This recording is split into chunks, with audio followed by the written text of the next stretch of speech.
You're not going to believe it, but in this little console, you can play hundreds of your favorite video games, emulate powerful consoles, and even invite your friends. Connect the console to the TV, and plug in some controllers to play. The most incredible thing is the price, about $45 on AliExpress.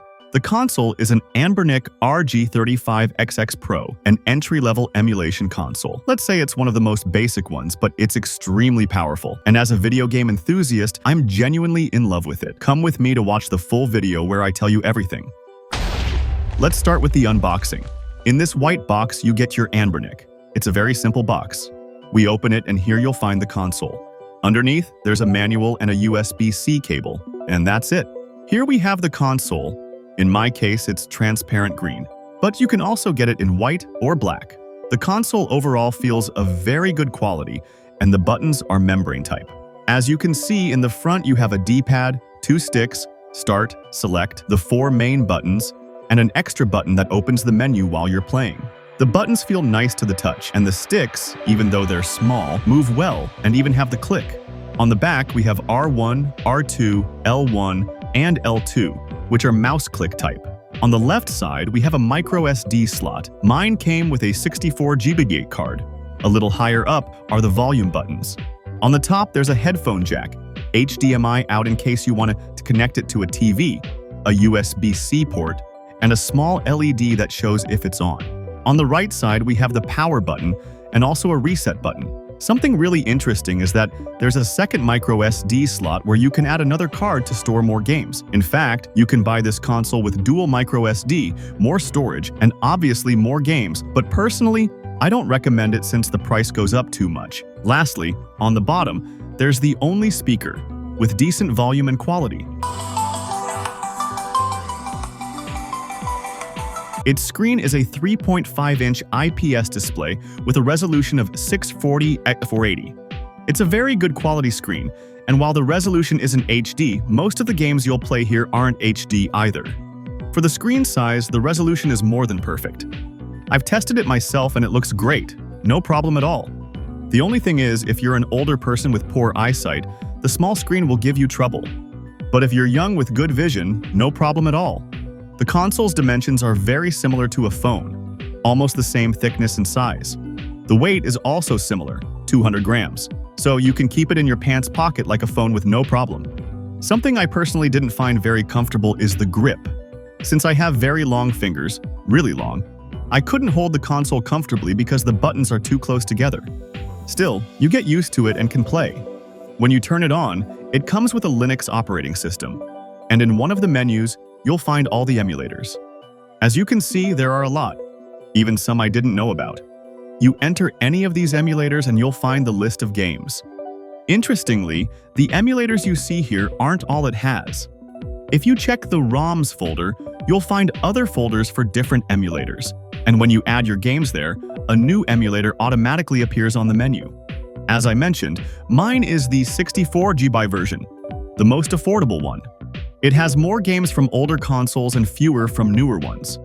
For example, for PSP it only has 10, but no problem. You can add your own. Besides the emulators, there's an apps section where you can play music, videos, PDFs, and even a sort of Chinese YouTube with obviously Chinese videos. And to manage your games more easily, we have a favorites tab so you can add the ones you like the most, a history tab that shows you the latest ones, and also a search function that directly looks through all the emulators. This way, you could find the same game but on different consoles. And in settings, you can adjust the screen brightness, the time the screen stays on, the wallpaper, and you can even change the icons. You can also reset all settings. There's a tab to test the buttons, and in fact, that's when I noticed the console has a vibration feature in case you want to enable it for some games. But the 3 most important settings are Wi-Fi, Bluetooth, and controllers. In Wi-Fi, not only can you connect to the internet, but you can also enable a hotspot in case you have another console and want to play the same game in multiplayer, working as if you were on the same console. In Bluetooth, you can connect a speaker and, most importantly, controllers, which it automatically detects and sets up for you. You just connect, enter your favorite game, and you're instantly playing with the controller. No need to configure or map anything. If you want to remap or change any button, you can do that too, but it's not necessary.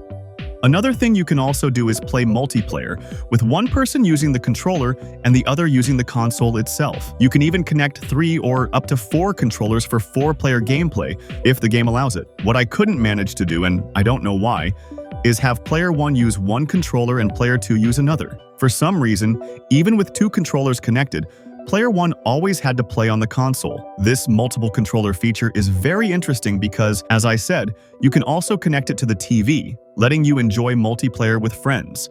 When you connect the HDMI, the Ambernic screen automatically turns off, saving battery. Audio and video go straight to the TV, which is very convenient if you want to play on a bigger screen with a controller. If for some reason you don't have a Bluetooth controller, you can connect a wired one, like an Xbox controller, by using the console's USB-C port and an OTG adapter, and it works just as well. And now we get to the most important part: gaming performance. Starting with all the 2D consoles.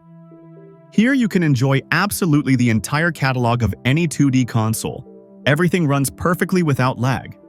You can play classic retro arcade fighting games without any issues, space shooters, platformers, and practically any childhood game you remember.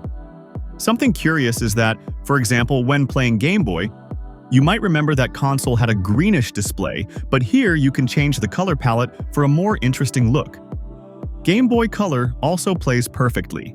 Moving on to Game Boy Advance, this is where things get really good. This was one of the consoles I had as a kid, and I played for hours and hours. This one truly brought back great memories. And if you're from the newer generation, maybe many retro games look ugly to you. But from this console onward, games actually start looking very nice and visually appealing. From here, we jump to 3D gaming with consoles like the Dreamcast. In 3D games, you can start to notice it's approaching its performance limits. Most Dreamcast games are perfectly playable, but occasionally you'll find 1 or 2 that lag a little. You can also play Nintendo DS, and you might remember it had 2 screens, one of which was touch. Here, of course, you don't have a touch screen, but both screens appear on your display, and you can switch between them to view one in full screen. For the touchscreen portion, you get a simulated stylus that you control with one of the sticks, and clicking the stick works as if you were tapping on the screen. Moving on to Nintendo 64, for younger players this might feel more familiar, but the N64 has always had many emulation issues. You can play most games and lag won't be the problem. The main issue is the visual glitches that many of these games have. In some cases, they can affect you a lot, and in others, they practically don't affect you at all. For example, while playing Smash Bros., I noticed I had some visual glitches that made everything disappear, but luckily in some games this can be easily fixed. You just exit the game, and before entering, you can choose which engine to run it with. Sometimes changing this fixes the problems, and in this case, for example, in Smash Bros., it was indeed fixed. We've reached the Play 1, and personally, this console also brings back great memories for me. It's one of the consoles I owned, and I used to spend all day and night playing it. Here you can play pretty much the full catalog of games, and unlike the Nintendo 64, this one has no visual glitches or performance issues. You can play almost everything perfectly. Plus, there are already some incredible titles here. Lastly, we get to the PlayStation Portable. This is pretty much the maximum this console Anbernic can handle. And here you can really tell that many games will give you lag problems. I tested a few, and some were stable all the time. Others stable in certain parts but not in others, and some completely unplayable.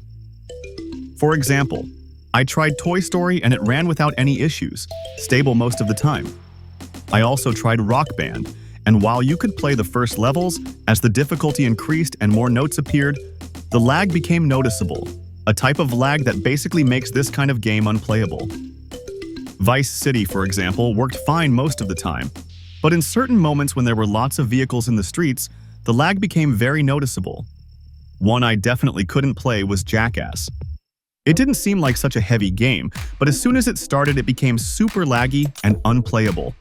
Tony Hawk ran perfectly, with no lag at all. God of War could be played at a very decent quality. It didn't run perfectly smooth, but it didn't feel super laggy either. Overall, on this console it's a 50-50. Some games are playable, some aren't, and some are kind of in between. All in all, this is a console I fell in love with. It's quite affordable, fits in your pocket, Lets you share and play with friends even on a single console. You can connect controllers to it, hook it up to a TV.